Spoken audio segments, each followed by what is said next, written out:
नमस्कार दोस्तों, सी online classes में आपका स्वागत है। मैं हूं रजनीश और आज हम भारत के महान्यायवादी के बारे में बात कर रहे हैं। भारतीय संविधान में महान्यायवादी की व्यवस्था किस तरह से की गई है और क्या क्या महान्यायवादी के अधिकार हैं, क्या क्या उनके कर्तव्य हैं और क्या क्या उनकी सीमाएं हैं।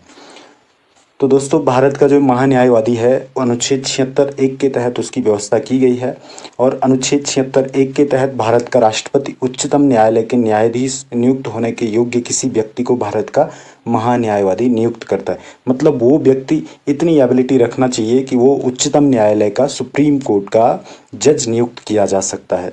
भारत का सर्वप्रथम विधिक अधिकारी होता है जो महान्यायवादी होता है, तो वो भारत का सबसे प्रथम विधिक लीगल अधिकारी होता है। इसे भारत के सभी न्यायालयों में प्रथम सुनवाई का अधिकार होता है। तो ये भारत के किसी भी न्यायालय में सुनवाई कर सकता है, किसी भी न्यायालय में जा सकता है, मुकदमा देख सकता है, मुकदमा लड़ सकता है। अनुच्छेद 76 और अनुच्छेद 88 में भारत के महान्यायवादी की व्यवस्था की गई है। मतलब अनुच्छेद 78, अनुच्छेद 76 और अनुच्छेद 88 भारत के महान्यायवादी के बारे में बताते हैं। इसे संसद की कार्यवाही, तो धारा 88 के तहत या अनुच्छेद 88 के तहत इसे संसद की कार्यवाही में भाग लेने का अधिकार है। संसद के किसी भी सदन या उसकी किसी भी समिति में बोलने, कार्यवाही में भाग लेने का अधिकार होता है। मतलब दोनों सदनों की कार्यवाही में ये भाग ले सकता है, किसी भी संसद की समिति में बोलने का अधिकार रखता है, लेकिन जो महान्यायवादी होता है उसको संसद में मत देने का अधिकार नहीं होता है। किसी भी कंडीशन में वो भारत की संसद में अपना मतदान नहीं कर सकता है। ब्रिटेन में जो महान्यायवादी होता है वो मंत्रिमंडल का सदस्य होता है। क्योंकि हमारा संविधान ब्रिटेन से ज़्यादातर लिया गया है, इसलिए ये देखने वाली चीज़ है कि ब्रिटेन में जो महान्यायवादी होता है वो मंत्रिमंडल का सदस्य होता है, परंतु भारत में वो मंत्रिमंडल का सदस्य नहीं होता है। मतलब हमारे देश का महान्यायवादी मंत्रिमंडल का सदस्य नहीं होता है। आगे है, भारत का महान्यायवादी न तो सरकार का पूर्णकालिक विधिक परामर्शदाता है और न ही सरकारी सेवक। वह राष्ट्रपति के प्रसाद पर्यंत अपना पद धारण करता है। तो वो जो न्यायवादी होता है वो न तो सरकार का पूर्णकालिक विधि सलाहकार है और न ही वो कोई सरकारी सेवक है, लेकिन वो राष्ट्रपति के, जब तक राष्ट्रपति चाहते हैं तब तक वो अपने पद पर रह सकता है। भारत के जो पहले न्यायवादी थे वो MC सीतलवाड़ा थे और इनका कार्यकाल सबसे लंबा भी था। ये 28 जनवरी 1950 से 1 मार्च 1963 तक भारत के न्यायवादी रहे और सबसे कम कार्यकाल जिनका है वो है सोली सोराबाजी। तो सोली सोराबाजी का कार्यकाल 9 दिसंबर 1990 से 2 दिसंबर 1990 तक रहा। और जो वर्तमान में भारत के महान्यायवादी हैं वो के वेणुगोपाल हैं। तो के वेणुगोपाल भारत के वर्तमान अटॉर्नी जनरल हैं, महान्यायवादी हैं। ये 30 जून 2017 से अभी तक हैं।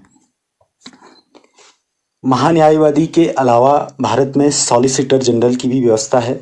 तो भारत का जो सॉलिसिटर जनरल होता है वो अटॉर्नी जनरल, महान्यायवादी की सहायता के लिए नियुक्त किया जाता है। सॉलिसिटर जनरल का पद देश के विधि अधिकारी का दूसरा सबसे बड़ा पद है। जैसे कि जो हमारा अटॉर्नी जनरल है, तो अटॉर्नी जनरल हमारे देश में सबसे बड़ा विधिक अधिकारी होता है और जो सॉलिसिटर जनरल होता है वो उसके बाद दूसरा सबसे बड़ा विधि अधिकारी होता है।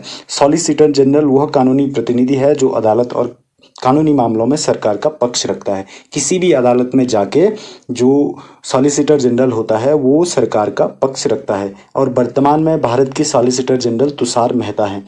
सॉलिसिटर जनरल के साथ 4 अन्य सॉलिसिटर जनरल होते हैं जिनको एडिशनल सॉलिसिटर जनरल कहा जाता है। तो सॉलिसिटर जनरल की सहायता के लिए 4 लोग और होते हैं। इसी तरह राज्य में एडवोकेट जनरल होता है। तो एडवोकेट जनरल जो होता है वो किसी भी राज्य का महाअधिवक्ता होता है और इस तरह से हर राज्य में एक महाअधिवक्ता होता है। वो राज्य के दोनों सदनों, विधानसभा और विधान परिषद की कार्यवाही में भाग ले सकता है, बोल सकता है। लेकिन यहाँ पे भी एडवोकेट जनरल को भी कोई इस तरह की वो नहीं होती है कि वो वहाँ पे जाके वोट दे दे। इसके अलावा महान्यायवादी की सीमाएं भी हैं। जो हमारा महान्यायवादी है उसकी सीमाएं ये हैं कि वह अपनी राय सरकार पर थोप नहीं सकता है। वह भारत सरकार की अनुमति के बिना आपराधिक मामलों में अपराधियों का बचाव नहीं कर सकता है। वह सरकार की अनुमति के बिना किसी भी कंपनी में एक निदेशक के रूप में कार्य स्वीकार नहीं कर सकता है, पद स्वीकार नहीं कर सकता है। तो हमने देखा भारत के न्यायवादी के बारे में, उसके साथ साथ हमने सॉलिसिटर जनरल के बारे में भी देखा और एडवोकेट जनरल के बारे में भी देखा। तो जो एडवोकेट जनरल है वो उसी तरह है जिस तरह से संघीय सरकार में महान्यायवादी का पद है। जितने कार्य महान्यायवादी और सॉलिसिटर जनरल करते हैं वही कार्य राज्य में एडवोकेट जनरल भी करता है। तो दोस्तों अगले वीडियो में हम इससे आगे पढ़ेंगे भारतीय संविधान में। तो तब तक के लिए थैंक यू, जय हिंद।